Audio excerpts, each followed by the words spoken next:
Hi everybody, welcome back to My Hips Don't Lie with Debora Utley. This is day 23 of my hip recovery, and today feels like a new day. I feel like my brain is finally plugged in. I was able to, really for the first time, just get very excited about teaching and about my program and about everything that I want to do with the kids for second semester.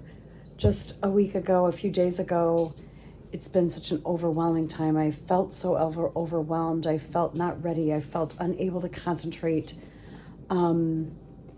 It's kind of like the fog has started to lift, and I am just in a new place. We've actually been singing, and I feel like I've been teaching a little bit and kind of easing in slowly but surely, but it feels like just a new day. And I don't know if it has anything to do with what's going on in our world right now with our new administration and just the beauty of the inauguration yesterday. But I feel newly inspired today and just really, really excited about living, right? About getting back to being a contributing member of society and doing what I can to inspire and keep beauty in the world and keep beauty and art at the forefront. And I don't know, just something is just got me a little lit up and excited. So I just thought I would share that with you. I'm feeling good, had some PT today, and I'm balancing on one leg. I'm walking. I'm still a little unstable, still a little wobbly, still slow, which is not my speed, but it's great. I feel great, and I'm, like I said, I feel like I got a shot in the arm. Speaking of, we moved to 1B here in Illinois on Monday, and so teachers are in that second round of vaccinations, and I am very, very excited about getting vaccinated.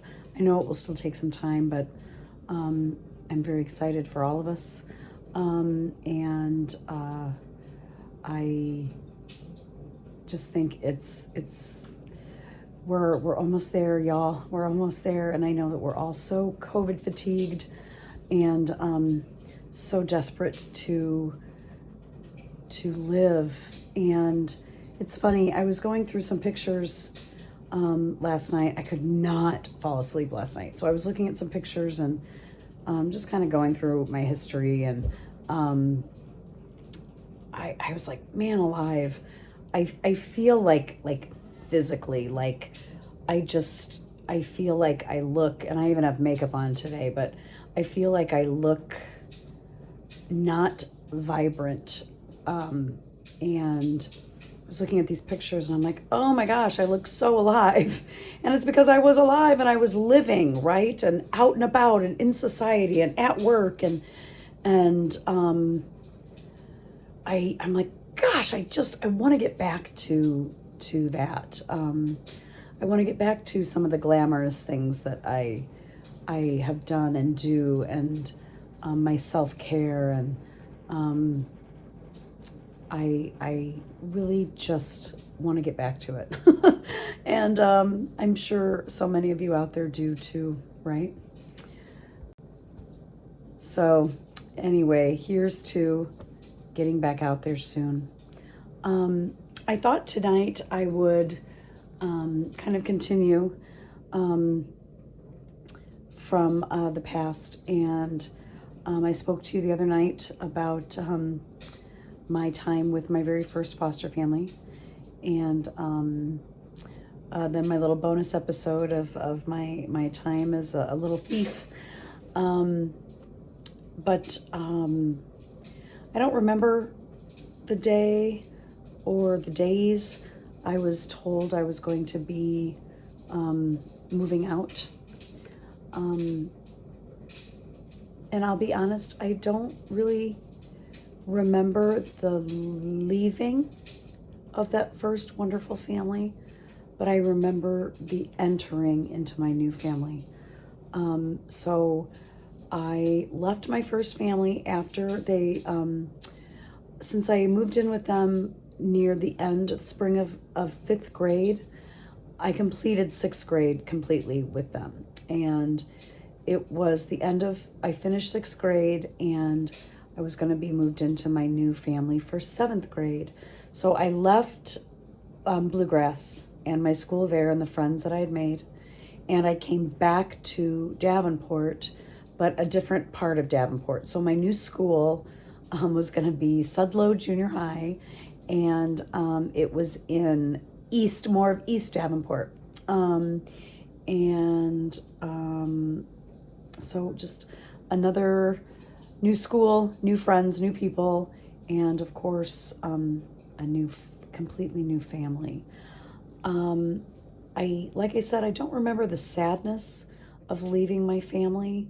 I'm sure I was, but I was very excited about my new family for the very simple reason was I was told they had a pool. And what 12-year-old going on 13 doesn't want a pool, right?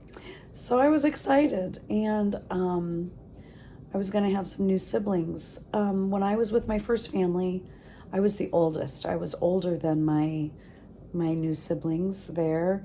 And moving into my second family, I was going to be number 3 of what would now be 4 kids. So my second family had 3 children of their own, and I was going to be their only foster child. So their oldest was Brad, and Brad was exactly 3 years older than me. His birthday was 2 days later than mine. And then Karen, who was 2 years older than me, and then Trisha, who was a year or 2 younger than me. I think just 1 year younger than me. I can't totally remember. So unlike my first night with my first family, I don't really remember my entry. I don't remember the specifics of being brought there, of moving in, of bringing my stuff. But they were great people. I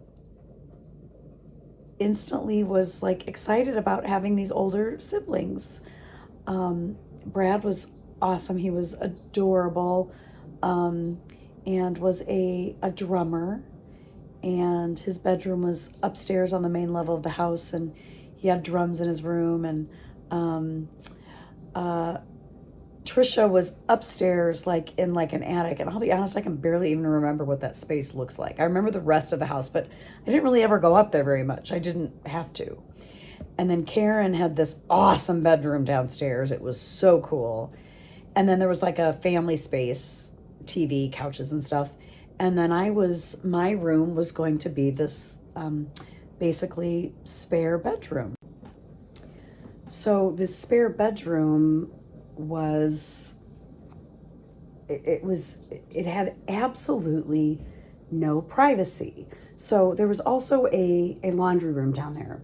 And so the laundry room, so if you came down the stairs and Karen's bedroom was directly left, and then you came into like a family space, and down the stairs, if you went straight ahead, you went into the laundry room, and then my room was off of the family room. And so there was like an opening from the laundry room into my bedroom, and then the door, my bedroom went from this family room where we spent a lot of our nights, and then there was no door on the door frame. So I had absolutely no privacy, which is so strange, right? For a 12-year-old girl about to turn 13. And I remember being like, do I change clothes in here? Like, I kind of have like this around the corner, like I kind of had to hide back in the corner to change clothes just to make sure like nobody could see me. And I mean, like, I know that's so bizarre to even think about, but I had to think about that. Like, it was just, it was weird, but it was a really lovely room, other than I had no privacy. And hi, you doing laundry? Hi, and just so weird. And like, I've always been a early to bed, early to rise kind of person. And so I always kind of would like want to go to bed and would go to bed. And I had just a little twin bed. And, but like sometimes the family would still be watching TV. Like, it was just the weirdest scenario. But I had my own room and it was lovely. And I have to be honest, like, I can't even picture the bathroom. I don't know if we had a bathroom down there. I don't know. I know there was one upstairs. It was just like a little bungalow. And so the main level had 2 bedrooms. So Brad's bedroom was upstairs and my foster parents, a living room, formal living room, dining room, kitchen. And then, like I said, Trisha's bedroom was like this upstairs attic. And then mine and Karen's and the family room and laundry room and maybe a bathroom. I just cannot remember to save my life if there was a bathroom down there. Anyway, so this was my new family. My new foster parents were very lovely, but they were not loving in the same way that my first family was. They were just a little colder, a little, but not cruel or anything, just very matter of fact. And they adored their children. And, I was a guest, but they were very, very good to me. And we had this amazing pool, right? So I instantly idolized my new older sister, Karen. So here I was, 12, and no privacy. And I am fully grown and developed at the age of 12. I'm 5'3", and I was 5'3" at about 11. And I had developed very, very early and was, I would say, curvy and had a little more baby fat than I do now at 47. So Karen, on the other hand, was probably 5'9", very lean, very slim, very olive skin, tanned. I, of course, have my very fair Irish skin. And she was everything that I wanted to be. But I absolutely idolized her and wanted to be her, and followed her everywhere, and really became, I became her little pet. We became very close very fast. And I didn't really bond with my younger new foster sister, but I really didn't give that a chance. I spent every waking hour with Karen, and oftentimes too with Brad, but he was a little older and a boy, so he didn't spend as much time with us. It was really just me and Karen, and I followed her everywhere. I could probably talk for days about this family, what they did for me, and what I took from them is, for the very first time in my life, I had structure, and they gave me structure. we went to school and we walked. We lived, it was just literally, my new school was, we walked up the street and it was just like right there across Locust. I think that was Locust Street. We lived off of Locust and Mississippi Avenue. And every day, and I started playing the clarinet in 6th grade with my previous family. So I came with my clarinet and was in band. And so every day we all played an instrument, and I really hadn't gotten deep into choir and singing yet in that way. So I was in band, and Sudlow had an amazing band program at the time. And so we would have to come home every day from school, and the first thing we had to do was spend 30 minutes on our instrument. And then as soon as our instrument was done, we had to go upstairs and sit at the dining room, and we had to do an hour's worth of homework, whether we had it or not. So if you didn't, then hey, you know what? Read your science book, figure something out. And so I would do that every day. And then we were, then we'd have dinner, and we would eat dinner every night. We all had to set the table. We had to clean up. I remember doing that. And then we had chores, and my chores were to clean the kitchen every weekend, every Saturday or Friday night if I wanted. And then I could go to my grandma's for the weekend if I wanted. Now, my grandma was really important to me at this time. And when I was with my first family, they would drive me almost every weekend all the way from Bluegrass to my grandma's house. And then on Sunday, they would pick me up, and they would do that for me. The second family didn't do that. They wouldn't bring me to my grandma's, and they wouldn't pick me up. So if I wanted to go there, I had to either take the city bus, or I'll be honest, sometimes I walked if it was summer. And man, I did not live that close. My grandma was on the west side of Davenport, and we were on the east. It was at least an hour walk. But then I'd have my overnight bag, and it was not convenient. But I would do that, but it would be more like every other weekend. And to be honest, again, I had a pool now, so I spent a lot of time. I didn't mind every other weekend or so being at our amazing pool. So that was the beginning of my time with my second family, and that structure that I've taken with me, and I realized is something that I desperately needed, and I really thrived with when I set those really important boundaries and limits for myself. I was really successful. I was a fantastic clarinet player at the time, and had a great seating in the band, and I was getting very, very good grades for really the first time in my life, and starting to thrive. But there were also some deep issues, very, very deep issues in my time with this family, that while I was thriving in a lot of areas, I was deeply, deeply scarred and hurt in other ways. And I'll share those with you next time.